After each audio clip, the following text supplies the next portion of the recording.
Sri Sai Satcharitra Chapter 20. Das Ganu's problem solved by Kaka's maid servant. In this chapter, Himatpant describes how Das Ganu's problem was solved by Kaka Sahib Dikshit's maid servant. Preliminary.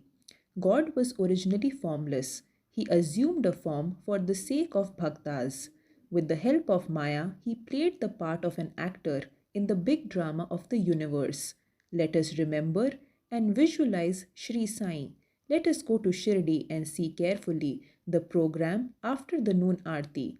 After the Aarti ceremony was over, Sai used to come out of the masjid and standing on its edge distribute the udi to the devotees with very kind and gracious and loving looks. The bhaktas also got up with equal fervor, clasped his feet, and had the bliss of udi. Baba passed handful of udi into the palms of devotees and marked their foreheads with the udi with his own hand. The love he bore for them in his heart was boundless. Then he addressed the bhaktas, O Bhau, go home, take your lunch. You Anna, go to your lodging. You Bapu, enjoy your meal. In this way he accosted each and every devotee and sent them home. Even now you can have the pleasure of these sights if you bring into play your imagination. Now bringing Sai in our mental vision, let us meditate on him from his feet upwards to his face, prostrating before him humbly, lovingly, and reverentially. Isha Upanishad. Das Kanu once started to write a Marathi commentary on the Isha Upanishad. Let us first give a brief idea of this Upanishad before proceeding further.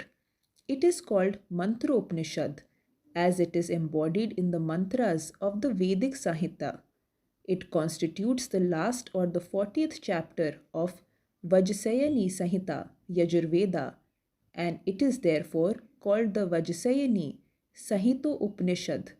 Being embodied in the Vedic Sahityas, this is regarded as superior to all other Upanishads, which are in the Brahmanayaks and Aranayaks, explanatory treatise on mantras and rituals. Not only this, other Upanishads are considered to be the commentaries on the truths mentioned briefly in the Isha Upanishad. For instance, the biggest of the Upanishads, which is Brihadaranyaka Upanishad, is considered by Pandit Satvelikar to be a running commentary on Isha Upanishad. Professor R.D. Ranade says the Isha Upanishad is quite a small Upanishad, and yet it contains many facts which show an extraordinary piercing insight. Within the short compass of 18 verses, it gives a valuable mystical description of Atma, a description of the ideal sage who stands unruffled in the midst of temptation and sorrows and adumberation, of the doctrine or the Karma Yoga, as later formulated. The most valuable idea that lies at the root of the Upanishad is that of logical synthesis between the two opposites of knowledge and work, which are both required according to the Upanishads to be annulled in a higher synthesis. Page 24 of the Constructive Survey of the Upanishadic Philosophy. In another place, he says that the poetry of the Upanishad, Isha Upanishad, is a co-mixture of moral, mystical, and metaphysical knowledge, which is mentioned in page 41. From the brief description given above about the Upanishad, one can see how difficult it is to translate this Upanishad in a vernacular language and bring out its exact meaning. Das Kanu translated it in Marathi, OV meter, verse by verse, but as he did not comprehend the gist or the essence of the Upanishad, he was not satisfied with his performance. On being dissatisfied, he consulted some learned men regarding his doubts and difficulties and discussed it with them at great length. They did not solve them, nor did they give him any rational or satisfactory explanation. So Das Kanu was a little restless over this matter. Sadguru only competent and qualified to explain. As we have seen, this Upanishad is the quaint essence of the Vedas. It is the science of self realization. It is the scythe or the weapon which can rend asunder the bondage of life and death and make us free.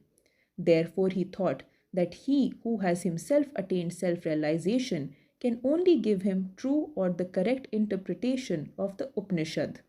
When nobody could satisfy Daskanu, he resolved to consult Sai Baba about this. When he got an opportunity to go to Shirdi, he saw Sai Baba, prostrated himself before him, and mentioned his difficulties about the Isha Upanishad and requested him to give the correct solution. Sai Baba blessed him and said, "You need not be anxious. There is no difficulty about the matter.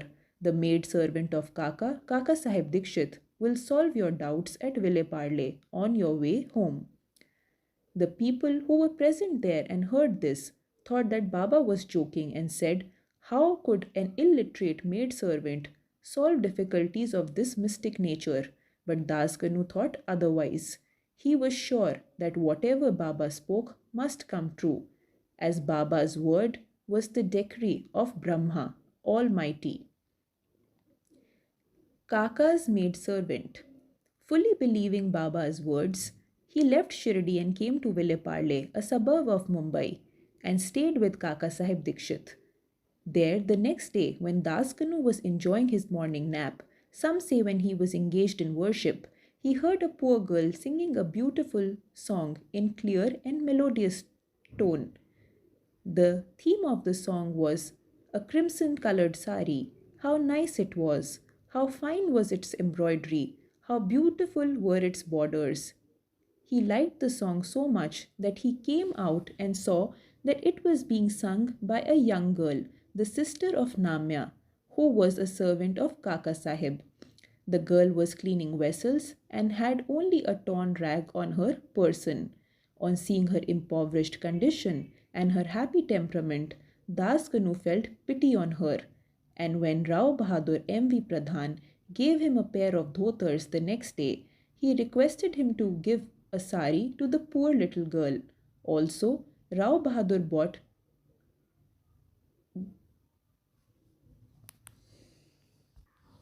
a good chirdi small sari and presented it to her. Like a starved person getting delicious dishes to eat, her joy knew no bounds. When the next day she wore the new sari and out of great joy and merriment whirled and danced around and played fugadi with other girls. The following day, she kept the new sari in her box at home and came in the old and torn rags, but she looked as merry as she was the previous day. On seeing this, Dasganu's pity transformed into admiration. He thought that the girl being poor had to wear a torn rag, but now she had a new sari which she kept in reserve, and putting on the old rag, strutted herself, showing no trace of sorrow or dejection. Thus he realized all our feelings of pain and pleasure depend upon the attitude of our mind. On thinking deeply over this incident, he realized that a man ought to enjoy whatever God has bestowed on him in the firm conviction that he besets everything from all sides, and that whatever is bestowed on him by God must be for his good. In this particular case, the impoverished condition of the poor girl, her torn rag, and the new sari, the donor, the doni, and the deal were all parts of the Lord and pervaded by him. Here, Daskanu got a practical demonstration of the lesson of the Upanishad, the lesson of contentment with one's own lot, with the belief that whatever happens is ordained by God and ultimately good for us. Unique method of teaching. From the above incident, the readers will see that Baba's method was unique and varied. Though Baba never left Shirdi, he sent some to Machindragad, some to Kolhapur or Solapur for practicing sadhanas. To some he appeared in the usual form, to some he appeared in waking or dream states, day or night, and satisfied their desires. It is impossible to describe all the methods that Baba used in imparting instructions to his devotees. In this particular case, he sent Das Kanu to Villeparle, where he got all his problems solved through the maid servant. To those who say that it was not necessary to send away Das Kanu and that Baba could have personally taught him, we say that Baba followed the right or the best course, or how else could Das Kanu learn a great lesson that the poor maid servant and her sari were pervaded by the Lord. Now we close this chapter with another beautiful extract about this Upanishad. The ethics of the Isha. One of the main features of the Isha Upanishad is the ethical advice it offers, and it is interesting to note that the ethics of the Upanishad are definitely based upon the metaphysical position given in it. The very opening words of the Upanishads tell us that God pervades everything. As a corollary from this metaphysical position, the ethical advice it offers is that a man ought to enjoy whatever God bestows on him in the firm belief that as he pervades everything, whatever is bestowed on him by God must be good. It follows naturally that Upanishad forbids us from coveting another man's property. In fact, we are fittingly taught here a lesson of contentment with one's own lot in the belief that whatever happens is divinely ordained and hence it is good for us.